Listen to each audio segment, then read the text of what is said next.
بسم الله الرحمن الرحيم. إنا لله وإنا إليه راجعون. إنا لله وإنا إليه راجعون.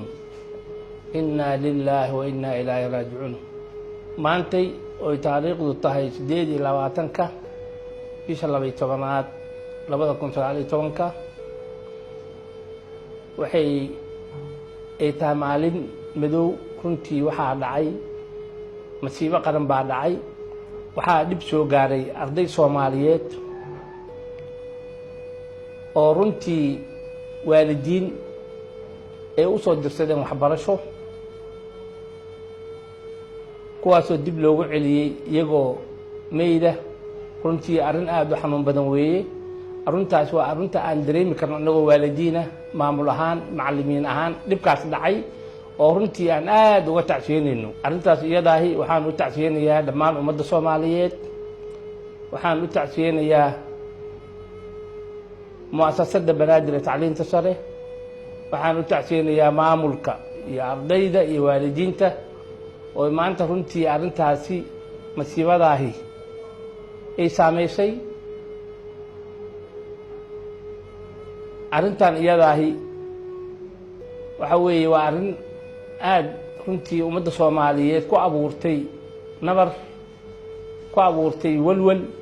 meel kastay ka dhacdaa. waxay ka dhacday dhacdadii Shaamow, waxay ka dhacday dhacdadii Harkaha iyo Saamaha, waxay ka dhacday dhacdadii Zoobe. maanta ugu dambeysay waxay ka dhacday ex control. waxaan leeyahay dadka Soomaaliyeed haysdajiyaan, waalidiinta iyo ardayda dhibku imanaya. intii dhimatayna Allah u naxariisto, inta maaragtay dhaawacantana Allah u boogadhayo. arrintaas iyada runtii waxay dhahay arrin masiibo qaran bay ahayd. waana ka tacsiyeenaynaa dhibkaas soo gaaray.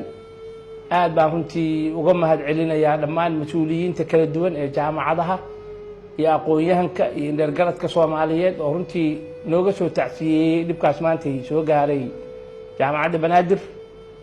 waxaan leenahay intii dhimatayna Allah u naxariisto, qabrigooda Allah u waasiciyo, kutubkoodana gacanta midig Allah ka siiyo. inta dhaawacantana Allah u boogadhayo. waxaan soo jeedinaynaa ka maamul ahaan aan ka codsanayna dowladda Soomaaliyeed inay arrintan iyada ay u istaagto sidii dadkaas dhalintaasi soo kacoreysay ee dhaawacantay ee dhibka soo gaaray sidii gargaar loogu fidin lahaa, looguna diri lahaa mataqaanaa daaweyn dibadda qaarijka ah si mataqaanaa loo soo kabo moralkooda kor loogu soo qaado. sidoo kaleeto waxaan rabnaa haddii aan la idmo muddo usbuuca ardayda jaamacadda oo ka bilaabanaysa maanta waxay geli doonaan fasax si ay uga qayb qaataan duugta iyo mataqaanaa ardaydii ka geeriyootay jaamacadda oo ay mataqaanaa maamulka iyo ardayda iyo ay aada ugu istaagi doonaan inay ka qayb galaan barardiiqdaasi. loona sameyn doono kulan duco ah oo ay qaban doonto jaamacadda soo iclaamin doonto haddii aan la idmo usbuucan gudihiisa inaan ugu duceyno ardadaasi ilmaheenna naga baxay ee dhintay uu rabbi naga jeclaaday oo masiibada ay ku timid iyagoo runtii ahaa ubax soo korhayo, ahaa mas-uuliyiintii berrito noqon lahaa mustaqbalka, rajada ka lahaa. aad baan runtii uga tiiraanyoonaynaa dhibkaas soo gaaray. arrintaas iyada waxaan la qaybsanaynaa waalidiintii, walaalihii, ehelkii dhammaan. waxaan leenahay samir iimaan Allah idinka siiyo. dhammaanteen samir Allah naga wada siiyo. way naga wada bixeen ma ahayn arrin aan filayno, ma ahayn. waana arrin runtii aan dareemayno inay soo gaartay mataqaanaa dhaawac culus in soo gaartay qalbi ahaan iyo jir ahaan intaba ayna soo gaartay. waana kaga wada tacsiyeynayna.